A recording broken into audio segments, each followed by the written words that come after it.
everyone must be accountable for their actions, even this defendant. However, Hunter Biden should be no more accountable than any other citizen convicted of this same conduct. So, Tim, if Hunter Biden should be no more accountable than anyone else, what does that mean in terms of sentencing? Yeah, so, Jake, everybody's been talking about how this goes up to 25 years, but really that's just the first step of sentencing. Federal sentencing is very involved. You start with the statutory maximum, then you go to the U.S. sentencing guidelines, and sentencing guidelines are very sophisticated, math equations of figuring out all the different things that could apply. I've done my calculation. Okay, what do you got? 0 to 6 months. Okay. Is what I think, because it's you add all these points, it ends up as a base level offense of 6, and I know some prosecutors may disagree with me on this point, but there's a reduction if they possessed it for the purpose of lawful sporting purposes, collection, and did not unlawfully discharge or otherwise unlawfully use the firearms or ammunition. With his criminal history category of 1, that gives you a recommended guideline range of 0 to 6. Now, when I heard Weiss say that in the press conference, I took that as kind of an indicator that he is probably going to go into sentencing asking for probation. You think so? I do, and I think it's the right sentence in this case. There's a lot of things you can add on. If it's an automatic weapon, if it was used as part of a larger crime, a crime of violence, and all those things. That's what brings you up to the 25. But for this type of thing, where there's no other aggravating factors, a probationary sentence is appropriate. There are about one of our contributors, Steve Gutowski, who writes about guns for us, is very knowledgeable, says, if I have this right, it's about 200 charges like this a year, and usually it is along the lines of somebody's found with drugs and a gun, and the prosecutor decides to charge him with the gun charge instead of the drug charge. It's not somebody who confesses in a best-selling book to it, and then they go and get him, right? So do you agree with Tim's analysis in terms of the sentencing? Yes, I do. And the other thing that this judge is going to want to see basically how she has ruled in other cases similar to this for first-time offenders. And you can look and see in various databases of the Justice Department how those kinds of cases have been led down, these guidelines. So you can see whether if it is, as we suspect, 0 to 6, is in line with other defendants with the same criminal history and did not use the gun. That's one thing that's a bit different about gun safety that the president was at. It was right. He never used the gun. And thrown out. Yeah. On his behalf, I guess, or kind of on his behalf. Kate Bedingfield on Twitter, Republican Congressman Tom Massey of Kentucky posted, quote, Hunter might deserve to be in jail for something, but purchasing a gun is not it. There are millions of marijuana users who own guns in this country, and none of them should be in jail for purchasing or possessing a firearm against current laws. I wouldn't say that Thomas Massey is a big Hunter Biden supporter, but saying that this is kind of bogus in his view. Yeah, I mean, Republicans have kind of been all over the board today in their response to this, and it shows you, I think, what a political challenge this is for them, both from a gun owner perspective. They're kind of loath to, to jump in and be on the opposite side of the NRA, for example, on the gun issues here.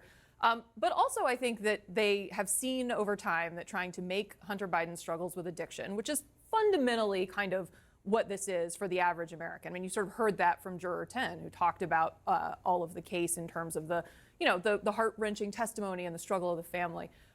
Republicans have really struggled to make this line of attack stick because most people see this and feel sympathy. Most people have somebody in their family who's gone through addiction. They know what do you think they feel sympathy for, though? President Biden? I think they feel sympathy for the Biden family. And so I think there has been... I don't know that they feel it for Hunter. I think we've seen, but Hunter's not an elected official. I mean, ultimately, the point of a political attack No, I is just to want to be clear come at on Joe the Biden, right? sympathy, though. And they've really struggled, to make this stick to Joe Biden. So I think, seeing that kind of reaction from Massey, the Trump campaign sort of struggled to respond today. They put out a statement, then they retracted it, then they said Trump was going to say something on Truth Social. I don't think he has. He has decided We've been watching. for now not to. We haven't seen anything. Yeah. So this is not going to be a political winner for them. Jamie, 3 jurors told CNN that they questioned whether the criminal case should have ever been brought against the president's son. Another said he doesn't think politics plays a role in anyone's decision to convict. First of all, I mean, kudos to the jury for doing their duty, even though they didn't think that this was worth it. They still just abided by what the judge told them to do. But what do you make of this? So first of all, if you can't have cameras in the courtroom, I want to say thank you, especially to juror number 10, for coming out and speaking to us and the others about what happened. Look, I think what happened here today was the system worked. As simple as that. It was common sense. Juror number 10 said to us that the jury came to believe that Hunter was an addict at the time he filled out his form and that he knowingly did that. I also thought it was very interesting. Juror number 10 also said that politics did not come into play, that they put aside that this was the Biden family, although you could tell it was a federal case, but this was a Delaware jury. Juror number 10 called the First Lady Jill. Right.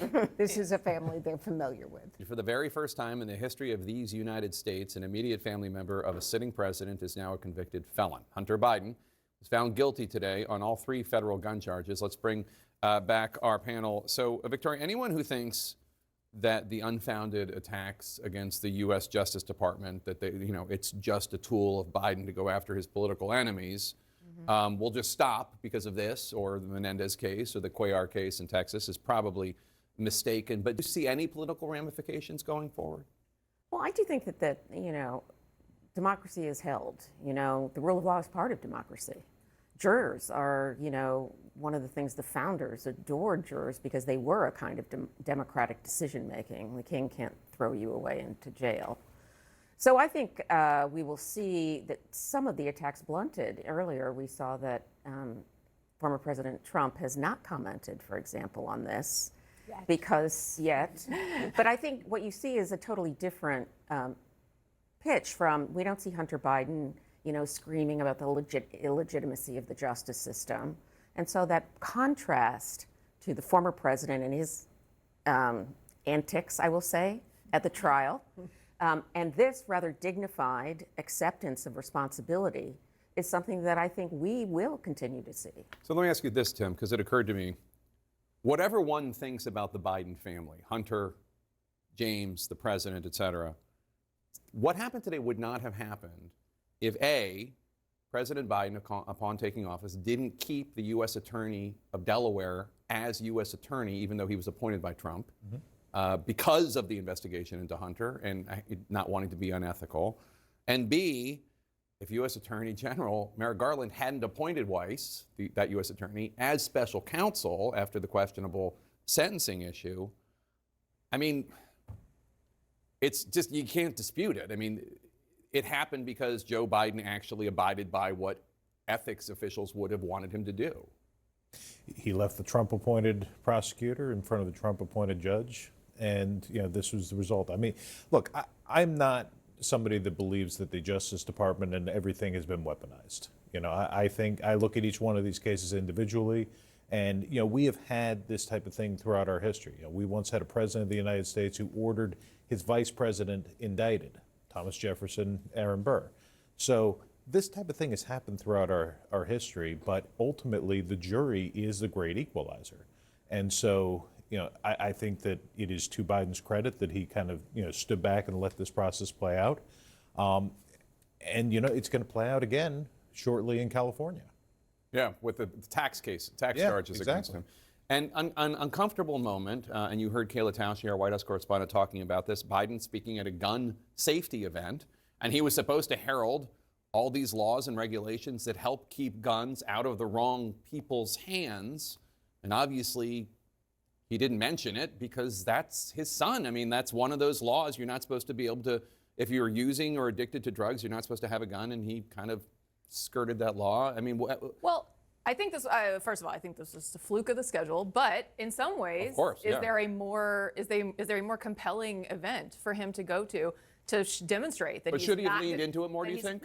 No, I don't think so. He has been has kept himself out of this process. He has made this about love for his son and also his belief that the president should not inappropriately influence the judicial process. And I think you saw both of those things on display today when he went to a gun event and talked about the progress that he's made on these laws and focused on how what he's done as president and what he would do in a second term will impact real people. He didn't go and talk about his family. He didn't go and complain about how his son was treated unfairly. And that contrast in and of itself, I think, is powerful.